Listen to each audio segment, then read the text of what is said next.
तो dear students, जय हिंद, वंदे मातरम। स्वागत है आप सभी का हमारा आज के इस वीडियो में। मैं हूं गौरव सर और ये है आपका अपना चैनल जिसका नाम है फिजिक्स क्लासेस बाय गौरव सर। तो डियर, बिना देर किए हुए करते हैं हम आज का वीडियो स्टार्ट। भौतिक विज्ञान क्लास 12 चैप्टर नंबर 4 संधारित्र तथा धारिता। और इसमें जो आज का टॉपिक है वो है संधारित्र अर्थात कैपेसिटर। इससे पिछले वीडियो में हम किसी भी चालक की धारिता क्या होती है, कैसे ज्ञात करते हैं, चालकों को किसी चालक तार द्वारा जोड़ने पर आवेशों का पुनर्वितरण कैसे होता है और पुनर्वितरण में जो हानि होती है उसे कैसे ज्ञात किया जा सकता है, ये सभी हम पिछले वीडियो में डिस्कस कर चुके हैं। अगर आपने वो वीडियो नहीं देखे हैं तो आप डिस्क्रिप्शन में जो लिंक है उस पर क्लिक करके वो वीडियोस देख सकते हैं। तो आज का टॉपिक संधारित्र अर्थात कैपेसिटर। तो करते हैं स्टार्ट। संधारित्र क्या है? संधारित्र एक ऐसी युक्ति अर्थात एक ऐसा समायोजन होता है जो किसी भी चालक की धारिता को बढ़ा सकता है उसके आकार आकृति अर्थात आधार में परिवर्तन किए बिना। ठीक है, तो संधारित्र क्या है? संधारित्र एक ऐसा समायोजन है जिसमें किसी चालक के आधार में परिवर्तन किए बिना उस पर आवेश की पर्याप्त मात्रा संचित की जा सकती है। संधारित्र को किसी भी विद्युत परिपथ में इस संकेत के द्वारा व्यक्त करते हैं और अगर किसी चालक को Q आवेश देने पर उसका विभव V होता है तो किसी भी चालक की धारिता अर्थात संधारित्र की धारिता C बराबर Q/V इस फॉर्मूले के द्वारा ज्ञात की जा सकती है। तो संधारित्र जो होते हैं हमारे आकृति और आकार के आधार पर कई प्रकार के हो सकते हैं, अलग अलग आकार के हो सकते हैं। ठीक है, तो आज जो हम बात करेंगे इसमें समांतर प्लेट संधारित्र की करेंगे सबसे पहले, और इस समांतर प्लेट संधारित्र के आधार पर ही हम बताएंगे कि संधारित्र जो होता है वो किस प्रकार किसी भी चालक की धारिता को बढ़ा सकता है उसके आकृति या आकार में परिवर्तन किए बिना अर्थात उसके आधार में परिवर्तन किए बिना। तो यहाँ पर मैंने समांतर प्लेट संधारित्र अर्थात पैरेलल प्लेट कैपेसिटर लिया है। समांतर प्लेट संधारित्र इसलिए कहते हैं क्योंकि इसमें दो समांतर प्लेट होती हैं, P और Q समांतर प्लेट हैं ये। ठीक है, ये बिल्कुल एक समान आकार की हैं और बिल्कुल इनका जो क्षेत्रफल है वो भी क्या है, समान है। तो समान आकार तथा समान क्षेत्रफल की दो समांतर प्लेट P और Q हैं जिन्हें एक दूसरे से d दूरी पर रख दिया गया है। ठीक है, अब इन प्लेटों के बीच हम वायु, निर्वात या अन्य कोई परावैद्युत माध्यम भर सकते हैं। ठीक, तो परावैद्युत माध्यम भरने से भी इसकी धारिता बढ़ जाती है। तो हम डिस्कशन करेंगे आगे कि क्यों बढ़ जाती है, किस प्रकार ये बढ़ाने का कार्य करती है। तो अभी जो हम बात कर रहे हैं वो कर रहे हैं कि इसको डिज़ाइन कैसे किया जाता है समांतर प्लेट संधारित्र को। तो देखिए यहाँ पर हमने P और Q दो समांतर प्लेट ली हैं जो कि एक दूसरे से d दूरी पर वायु, निर्वात या फिर किसी परावैद्युत माध्यम भर करके, ठीक है, इनको समायोजित किया गया है। और हमने P प्लेट को +Q आवेश दिया है।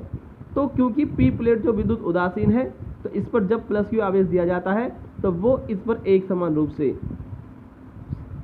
रूप से वितरित हो जाएगा। ठीक, और इसके जो सामने रखी हुई है Q प्लेट ये भी विद्युत उदासीन है। तो प्लस आवेश के कारण जो ऋणावेश है वो आकर्षण बल की वजह से इस साइड में यहाँ पर आ जाएगा, माइनस जो आपको दिखाई दे रहा है यहाँ पर आ जाएगा इस प्लस के आकर्षण की वजह से। और क्योंकि प्लस में प्रतिकर्षण होता है तो इसका जो धनावेश है इस धनावेश के कारण प्रतिकर्षण बल के कारण प्लेट के विपरीत दिशा में चला जाता है। ठीक है, तो यहाँ देख पा रहे हैं आप कि इस संधारित्र के अंदर एक विद्युत क्षेत्र स्थापित हो गया और विद्युत क्षेत्र की जो दिशा होती है प्लस से माइनस की ओर होती है। तो इसे हम किसी भी संधारित्र के अंदर विद्युत क्षेत्र अर्थात उसका आंतरिक विद्युत क्षेत्र भी कह सकते हैं। तो देख रहे हैं आप, मैंने यहाँ पर दिखा दिया प्लस से माइनस की तरफ इसमें एक आंतरिक विद्युत क्षेत्र स्थापित हो गया है। क्योंकि हम संधारित्र का जो प्रयोग करते हैं वो किसी भी चालक की धारिता को बढ़ाने के लिए करते हैं। तो हमें कुछ ऐसा करना होता है जिससे कि हम अधिक से अधिक धारिता बढ़ा सकें। तो उसके लिए हमें इस +Q आवेश को ख़त्म करना होगा, क्योंकि ये जो +Q आवेश है, ठीक है, ये +Q आवेश जो है इस संधारित्र के प्लेटों के बीच जो विभव है उसको बढ़ाने का काम करता है, ठीक है। लेकिन हमें क्या करना होता है, हमें तो विभव को कम करना है। तो हम अगर इस प्लस क्यू आवेश को यहाँ से ख़त्म कर दें इस क्यू प्लेट से, तो इसका विभव कम हो जाएगा और विभव कम होने से चालक की धारिता बढ़ जाएगी, क्योंकि जो धारिता होती है वो विभव के व्युत्क्रमानुपाती होती है। अर्थात हमें किसी भी प्रकार से दोनों प्लेटों के बीच विभवांतर को कम करना होता है, और कम जो किया जा सकता है वो इस प्लस क्यू आवेश को खत्म करके किया जा सकता है। तो हम किसी भी युक्ति से इस प्लस क्यू आवेश को यहाँ से अगर हम खत्म कर सकें तो इन दोनों प्लेटों के बीच विभवांतर और कम हो जाएगा, और विभवांतर कम होने से इसकी धारिता और अधिक बढ़ जाएगी। तो इसलिए हमें इस प्लस क्यू आवेश को यहाँ से खत्म करना है। तो उसके लिए हम एक काम करेंगे, इस क्यू प्लेट को पृथ्वी से कनेक्ट कर देंगे, ठीक है। तो जैसा कि मैंने यहाँ पर किया है, फिगर में देख सकते हैं आप, सेकंड फिगर में।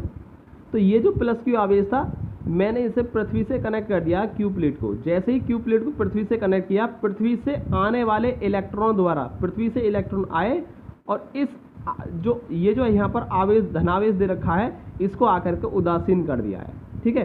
तो ये जो प्लस क्यू आवेश था, पृथ्वी से आने वाले इलेक्ट्रॉनों के द्वारा, ठीक है, उदासीन हो जाता है और क्यू प्लेट पे से यहाँ से प्लस आवेश समाप्त हो जाता है।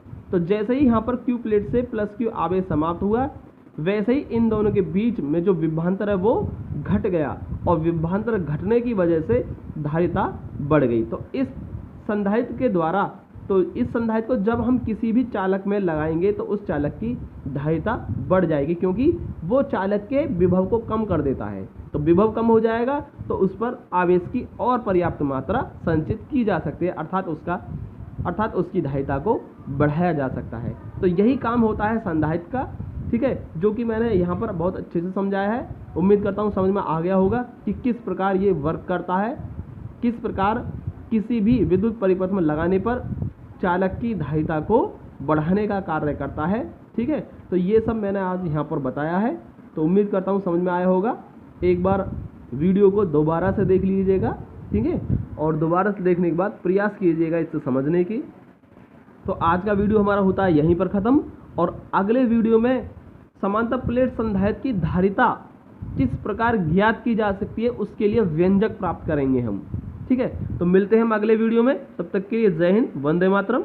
वीडियो पसंद आया हो तो लाइक और सब्सक्राइब ज़रूर करें।